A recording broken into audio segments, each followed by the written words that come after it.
ივანიშვილის პროპაგანდისტების ტყუილი სწრაფად გამოვლინდა. მეტას განმარტებები ივანიშვილის რეჟიმის პროპაგანდას ინტერპრეტაციის სივრცეს აღარ უტოვებს. Facebook-ის დამფუძლებლის მარკ ცუკერბერგის განცხადება აქ არწყლებს ნარატივებს, რომელსაც პარტია მისი დეზინფორმაციის მამხილებელი ორგანიზაციების წინააღმდეგ იყენებს.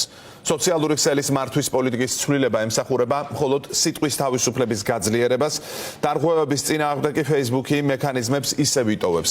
აღსანიშნავია ისიც, რომ Facebook-ზე ცვლილებები ამ ეტაპზე საქართველოს არ შეეხება და მხოლოდ ამერიკის შეერთებულ შტატებში იმოქმედებს.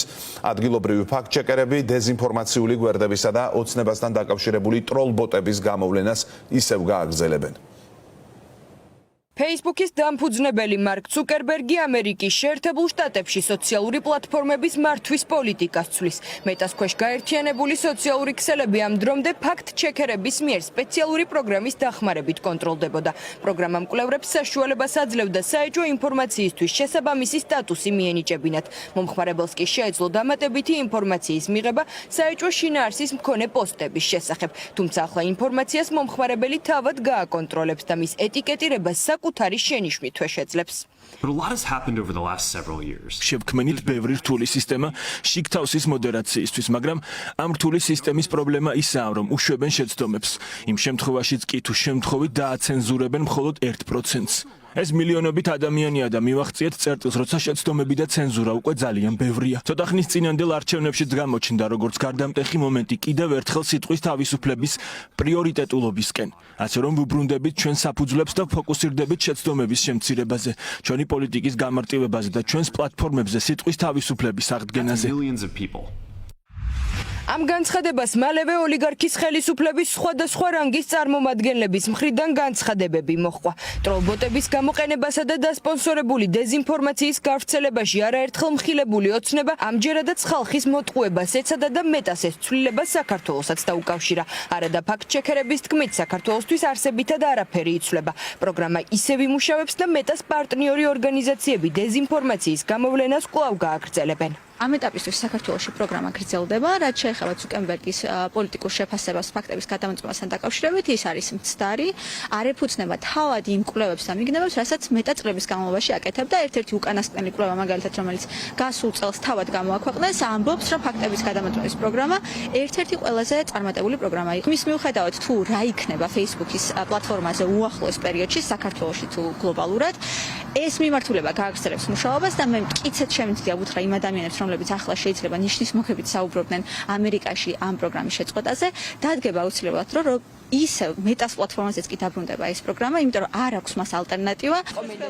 საქართველოში მეტა ფაქტ-ჩეკერებთან 2018-2020 წლებიდან სხვადასხვა ფორმით თანამშრომლობს. ამ დროის განმავლობაში ქართულმა ორგანიზაციებმა ოლიგარქის გუნდის მიერ ჩამოყალიბებული არაერთი სქემა გაშიფრეს, რომელიც მიზნად დეზინფორმაციისა და პროპაგანდის გავრცელებას ისახავდა. სწორედ ფაქტ-ჩეკერების მითითებით გამოიკულიეს და წაშალეს სამთავრობო სტრატკომის ოფიციალური გვერდები, ასევე სხვადასხვა რადიკალური დაჯგუფებების სოციალური ქსელები. ჩვენ ძირითადად ვუყურებთ პროპაგანდისტულ და დეზინფორმაციულ ნარატივებს, რომლებიც სოციალურ ქსელებში ვრცელდება და ასევე კოორდინირებულ არაავთენტურ ქცევას. გვაქვს პარტნიორობა Facebook-თანაც და ხშირად ისინი ეყრდნობიან ჩვენ გამოძიებებს, რომლის შედეგადაც მაგალითად გასული წლის ბოლოს ერთ-ერთი მნიშვნელოვანი გამოძიება, რაც გამოაქვეყნეს, იყო შეეხებოდა რუსულ ქსელებს, რომლებიც ჩვენი მასალების საფუძველზე შეისწავლეს და შემდეგ წაშალეს. ეს ქსელები ძალიან მნიშვნელოვანი იყო, რომ საარჩევნო პერიოდში ძალიან აქტიურად იყვნენ ჩართული სხვადასხვა სახის კამპანიებში. ფაქტ-ჩეკერებს ქართული ოცნების მიზან-მიმართული თავდასხმა და ცრუ ინფორმაციის გავრცელება არ უკვირთ, რადგან ყველაზე მეტად ვინ სოციალურ ქსელებში დეზინფორმაციის გავრცელებით სარგებლობს სწორედ ქართული ოცნება. თუმცა ოლიგარქის გუნდში არ შეიმჩნიეს, რომ ეს ცვლილება მხოლოდ ამერიკის შეერთებულ შტატებს ეხება და საქართველოში ფუნქციონირებას ჩვეულ რეჟიმში განაგრძობს. სპეციალისტების შეფასებით ევროკავშირში დეზინფორმაციის კონტროლის ეს მეთოდი დიდი ალბათობით არც დამტკიცდება. ერთ-ერთი წყარო დეზინფორმაციის არის სწორედ ქართული ოცნება, შესაბამისად არ არის გასაკვირი მათგან ესეთი აღტაცება ამ პროგრამის შეწყვეტასთან დაკავშირებით. თუმცა რა თქმა უნდა, ორგანიზაციები, რომლებიც საქართველოში მუშაობენ ამ მიმართულებისთან მეტასთან თანამშრომლობენ, ამოწმებენ ბევრ სხვადასხვა აქტორს. ორგანიზაციები ყოველწლიურ აუდიტს გადიან იმასთან დაკავშირებით, რამდენად ასრულებენ ისინი პირველად თავიანთ მოვალეობას, რამდენად მისდევენ კონკრეტულ სტანდარტებს და მეთოდოლოგიას, რაც არის ფაქტების გადამოწმების საერთაშორისო ქსელის მიერ განსაზღვრული. ჩვენ ასევე ვართ წევრი ევროპელი ფაქტების გადამოწმების სტანდარტების.